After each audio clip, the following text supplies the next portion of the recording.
Depuis ce mercredi 13 décembre 2023, le président Patrice Talon séjourne à Martinique pour une durée de 4 jours. Cette visite de travail s'inscrit dans le cadre de la valorisation du patrimoine culturel, matériel et immatériel du Bénin au-delà de ses frontières.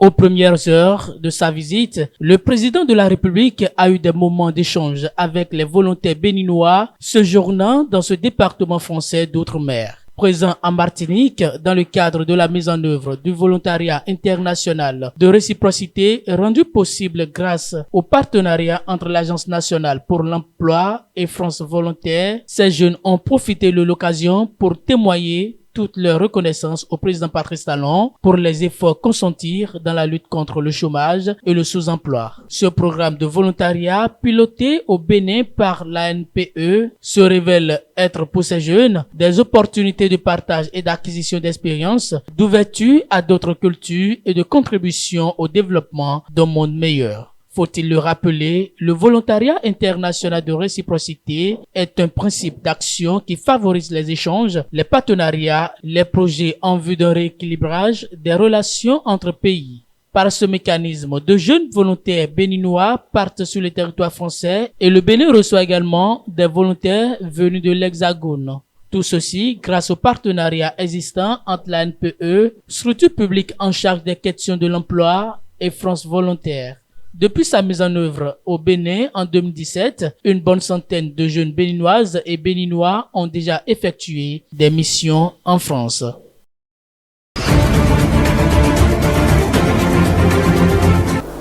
Le BCP-ODD, dans sa phase pilote, poursuit sur le moyen terme un processus de transfert de compétences à l'endroit des communautés où il reviendra aux communautés elles-mêmes, sous la supervision des facilitateurs. Ils vont élaborer et mettre en œuvre les BCP au sein de leur commune. Le BCP-ODD, un nouveau bébé dont nous sommes tous appelés à prendre soin et nous engager pour sa croissance. Notre souhait est de voir cette initiative, qui est la première édition, que cela contribue efficacement à la mise en œuvre de l'agenda 30. Je citerai par exemple la construction de la seconde phase du projet des FISOL, projet Forsun, et aussi la construction, le lancement de la construction d'ici peu d'une troisième centrale sur le même site, ce qui nous conduira à une puissance installée de 75 MW sur le site d'Ilulofine. Le processus de contractualisation en cours pour l'installation d'une autre centrale solaire de 25 MW à Candy. La finalisation des études devant conduire à la contractualisation pour la réalisation de la centrale hydroélectrique de Dogobis. Le projet de construction d'une centrale, alors là on n'est plus en renouvelable, d'une centrale en cycle combiné de 40 MW lancée en mode IPP, donc par un investisseur qui s'appelle Genesis. La poursuite de la préparation du projet de centrale dans la zone économique spéciale de Glodjibé. Au-delà de toutes ces actions au niveau national, il faut noter que cette année 2023 a connu dans notre pays l'inauguration du Centre d'information et de coordination, opérateur du système du marché régional de l'électricité de la CEDEAO, qui a eu lieu donc le mois dernier, le 17 novembre 2023. Je voudrais à travers vous et au nom des PTF saluer le gouvernement pour avoir placé le développement du secteur de l'énergie au cœur du PAG. Les réformes engagées dans notre pays depuis 2021 visent la modernisation des modes d'intervention de l'État en vue d'une efficacité pour la cohésion nationale et le rayonnement économique équilibré de nos territoires. La revue sectorielle conjointe est l'aboutissement d'un processus qui implique les acteurs tant au niveau étatique que non étatique. Elle offre l'occasion d'importantes concertations qui ont toujours permis d'examiner dans une approche globale les préoccupations majeures et spécifiques qui pourraient entraver les performances organisationnelles. Spécifiques sur les communes frontalières qui vivent des réalités particulières situation sécuritaire dégradée, pauvreté multidimensionnelle, enclavement.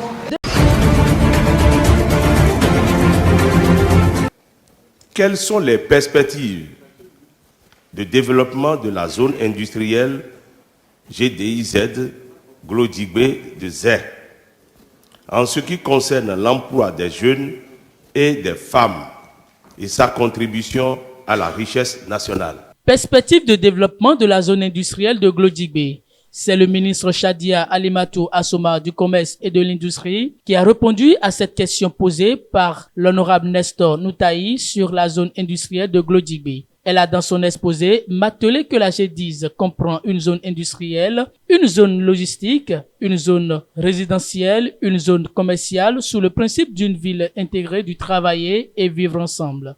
Elle est prévue pour être développée en 3 phases. La première phase, c'est 400 hectares, aujourd'hui complètement achevée. La deuxième phase, c'est également 400 hectares.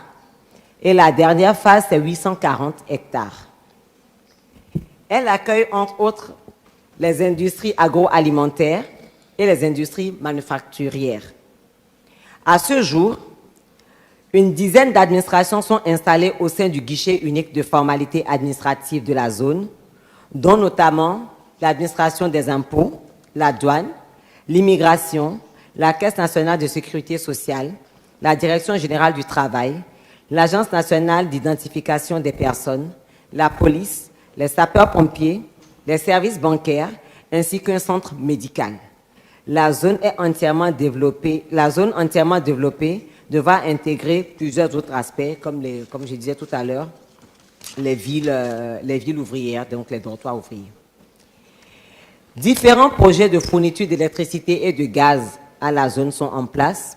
C'est le cas, par exemple, de la centrale prévue pour être installée à Maria-Gleta, qui a été délocalisée dans la zone, donc pour fournir plus d'énergie aux industries, puisque c'est vraiment le point de compétitivité aussi des produits. Des infrastructures d'alimentation des industries en gaz sont également en cours de construction. Surtout pour le textile, on a besoin de gaz, les usines ont besoin de gaz. Afin de faciliter l'écoulement des produits manufacturiers, un dédoublement des voies est en cours pour assurer une liaison facile et rapide de la zone avec le port autonome de Cotonou. Question 2. Quelle est la superficie totale couverte et celle déjà en exploitation?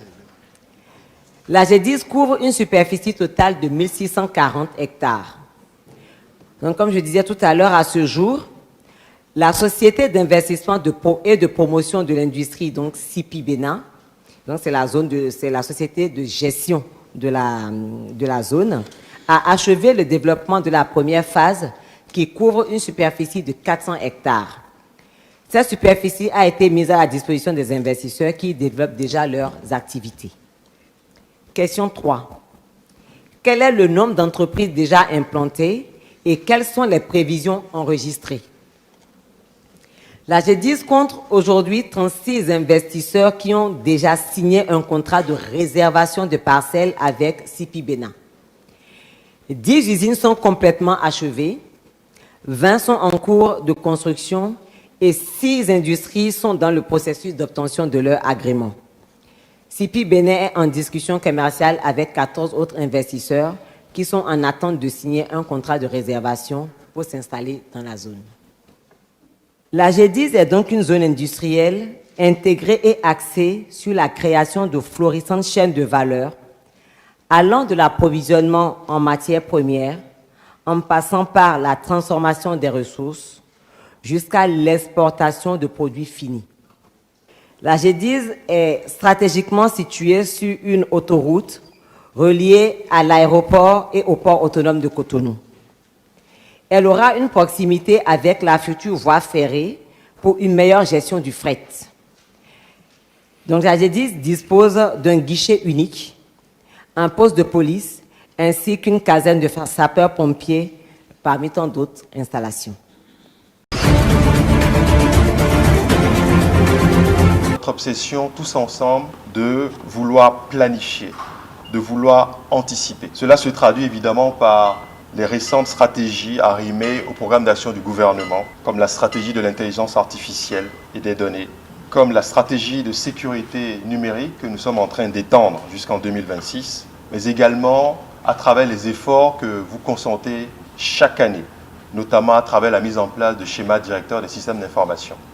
Nous connaissons notre environnement, nous connaissons notre écosystème et nous développons chaque jour une expertise en matière de transformation digitale. Ainsi, l'implication dans les comités de pilotage, les comités techniques pour la mise en œuvre des projets s'est encore renforcée en 2023.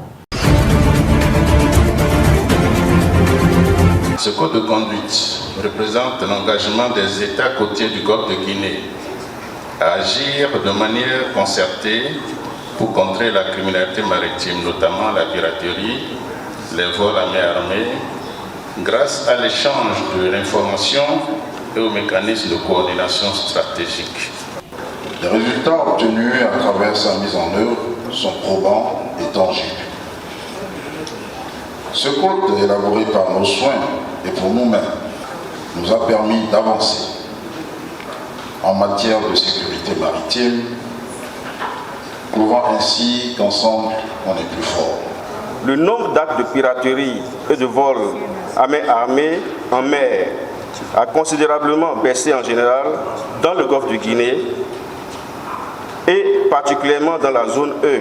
Nous ne devons pas pour autant baisser les bras, mais plutôt continuer de mutualiser davantage nos moyens et nos efforts afin de faire de notre espace maritime une zone attractive. Nous commémorons 10 ans de ce processus de Yaoundé, bien sûr sous l'égide de ce centre maritime qui a été la zone pilote et qui a montré aussi que ce n'était pas pour rien qu'on a choisi cette zone. Il est désormais possible pour le Bénin d'importer 43 produits au Nigeria. Cette initiative émane de la volonté du président Patrice Talon et de son homologue Bola Ahmed Tinubu à lever les restrictions d'importation des produits entre le Bénin et le Nigeria. L'abolition des restrictions de change sur ces produits alimentaires, industriels, transports et textiles vient remettre en marche la machine de la libre circulation des produits entre Cotonou et Abuja. L'acte a été concrétisé après la rencontre des deux chefs d'État le mercredi 6 décembre 2023. Ça, c'est une bonne initiative puisque cela permet la libre circulation des échanges. Entre-temps, le Nigeria et le Bénin étaient des amis. Et puis, en tout cas, les produits circulaient bien. Mais à un moment donné, ils ont eu à bloquer tout cela.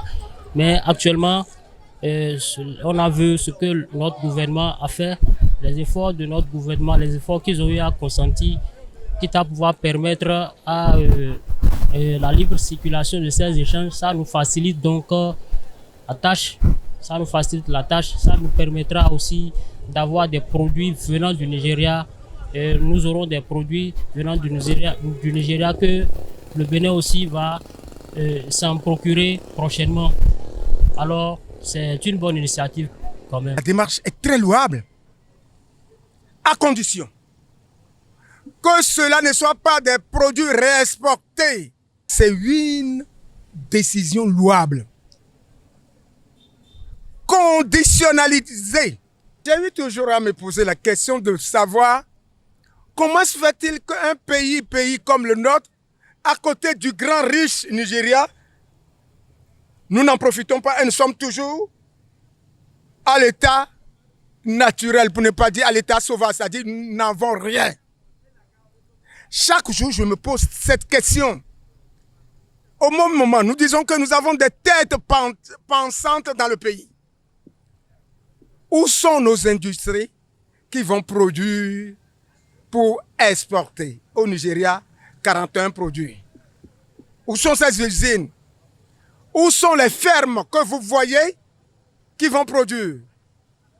Les agriculteurs nigérians travaillent déjà à la machine et nos parents au village sont toujours à la roue. C'est malheureux. c'est avec la roue que nous allons produire. Nous n'avons pas de machine pour transformer.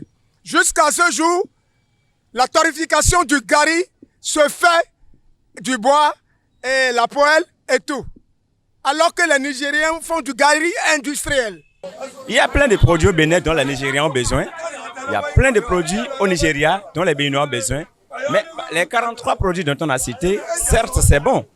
Mais, disons-nous la vérité, il y a d'autres choses plus sérieuses qui Nigeria qui devraient venir ici, qui ne sont pas dans les 43 produits. Tout comme si les Nigériens aussi ont besoin des produits qui sont ici, même si c'est par réexportation, ils en ont besoin, mais qui n'en font pas partie. Moi, je trouve que c'est en quelque sorte une insulte envers notre intelligence, parce que nous voudrions vraiment aller librement en Côte d'Ivoire, au Nigeria, et les Nigériens aussi, je pense qu'eux aussi ont envie de venir chez nous également librement, avec leurs produits. J'espère que tant qu'il n'y aura pas ça, le peuple ne sera pas satisfait.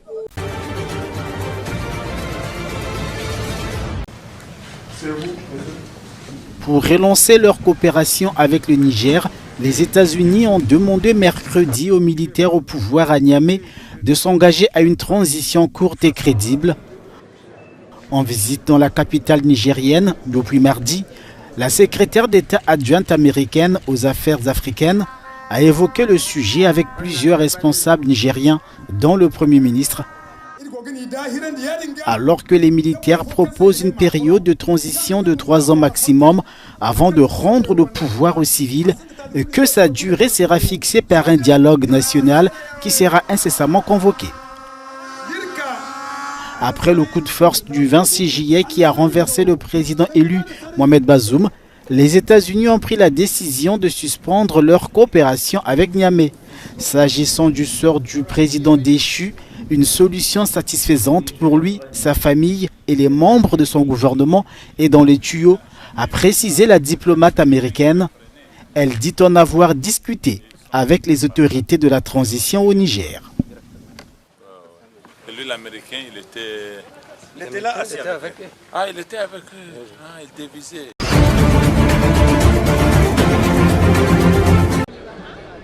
Un juge sénégalais a émis jeudi une ordonnance rétablissant le chef de l'opposition Ousmane Sonko sur les listes électorales, ouvrant ainsi la voie à sa potentielle candidature à la présidentielle l'année prochaine. Pour son avocat, Maître Bamba Cissé, cela représente une victoire tant pour le peuple que pour la justice sénégalaise. Le juge a ordonné la réintégration d'Ousmane Sonko dans le fichier électoral. Nous remercions d'abord le peuple sénégalais, l'ensemble des patriotes au sens bien entendu large du terme, et ceux qui se sont mobilisés pour la justice, pour des élections inclusives, et également pour le respect du droit de vote. Parce qu'au-delà de tout, il s'agissait de respecter un droit de vote. Les Sénégalais veulent voter pour un candidat de leur choix et choisir librement leur président, en vertu du droit des peuples à disposer d'eux-mêmes. Le juge du tribunal de grande instance de Dakar a confirmé la décision du tribunal régional de Ziguinchor datant d'octobre et annulée par la plus haute juridiction sénégalaise le mois dernier. Ousmane Sonko, au centre d'un bras de fer avec l'État depuis plus de 2 ans, a désormais jusqu'au 26 décembre pour déposer sa candidature et recueillir ses parrainages.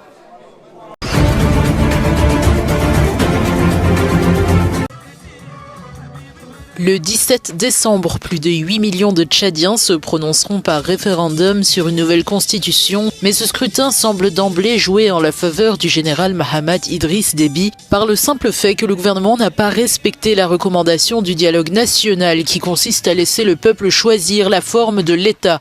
Même si une frange de l'opposition prône le fédéralisme, un seul projet de loi est proposé, celui de l'État unitaire soutenu par le pouvoir. Le oui semble assuré de l'emporter, le pouvoir mène une campagne à gros moyens qui écrase celle du non et qui repose sur le ralliement des partisans de Succès Masra, un opposant qui avait signé fin octobre un accord de principe avec les militaires. Cette alliance a toutes les chances face à une opposition divisée et cible d'une violente répression depuis plus d'1 an. Les 2 principales plateformes de partis hostiles à la junte appellent au boycott et collent où elles le peuvent des affiches halte au référendum, barrées d'une grande croix rouge. Elles espèrent qu'une faible participation délégitimera un général qu'elles accusent de perpétuer une dynastie Déby de 33 ans.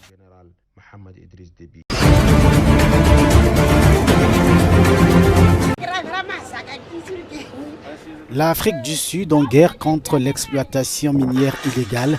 Jeudi, des dizaines de policiers et des militaires ont investi le quartier de Soul City, près de Kassigo, à l'ouest de Johannesburg, passant au crible des cabanes des mineurs illégaux. Plus de 70 mineurs ont été interpellés en 2 jours dans cette zone, située à proximité de mines d'or désaffectées, selon le commissaire de la province. Des milliers de mineurs illégaux opèrent en Afrique du Sud. Leur activité frustre les compagnies minières légales et est liée, selon les autorités, à la criminalité qui gangrène le pays. L'accès aux anciennes mines est souvent contrôlé par des gangs qui se disputent parfois le contrôle du territoire. La criminalité est endémique en Afrique du Sud, où le taux d'homicide est l'un des plus élevés au monde. Aussi, Cyril Ramaphosa a-t-il lancé en novembre une lutte contre le phénomène.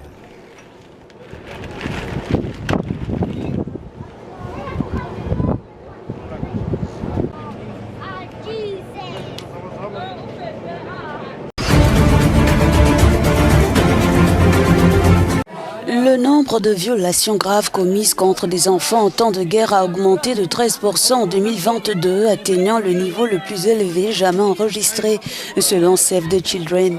Le nombre d'abus devrait encore augmenter en 2023, s'alarme cette ONG, en raison des conflits au Soudan et du bombardement continu de Gaza par les forces israéliennes.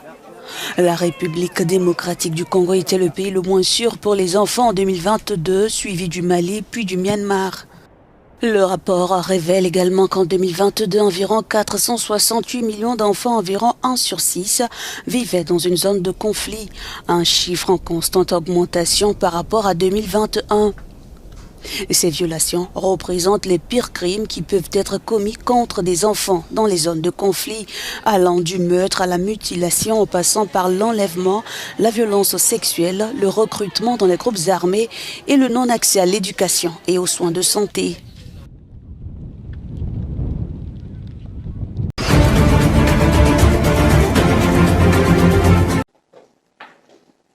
Au Maroc, l'ancestral jeu d'échecs n'a pas fini d'attirer de nouveaux joueurs. Fins stratèges, novices ou passionnés se sont retrouvés à Tanger pour le tournoi d'échecs Open de Tanger.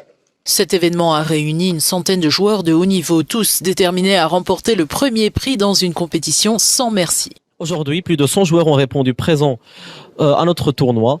Les tournois, c'est l'occasion de faire un test, une petite évaluation.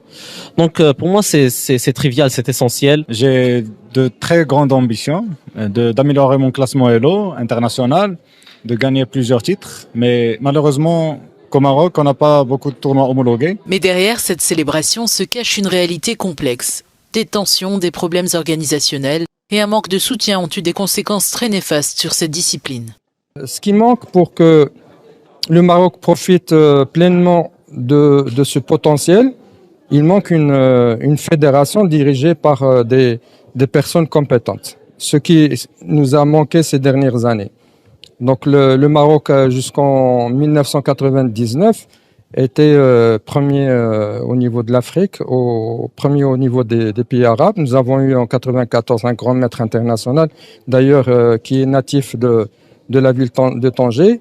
Mais depuis pratiquement 23 ans, nous n'avons pratiquement plus de résultats. Aujourd'hui, les organisateurs s'efforcent de promouvoir une compétition saine dans le monde des échecs pour permettre aux jeunes talents de briller à l'échelle internationale. Je pense que l'avenir, a priori, devrait très bien se porter. Je pense que je suis très optimiste par rapport à ça, parce qu'il y a de plus en plus de compétitions, de plus en plus aussi d'enseignements qui sont disponibles dans les différentes villes du royaume. Le tournoi d'échecs Open de Tanger est capital pour promouvoir cette discipline, encore trop négligée au Maroc par les pouvoirs publics et les sponsors.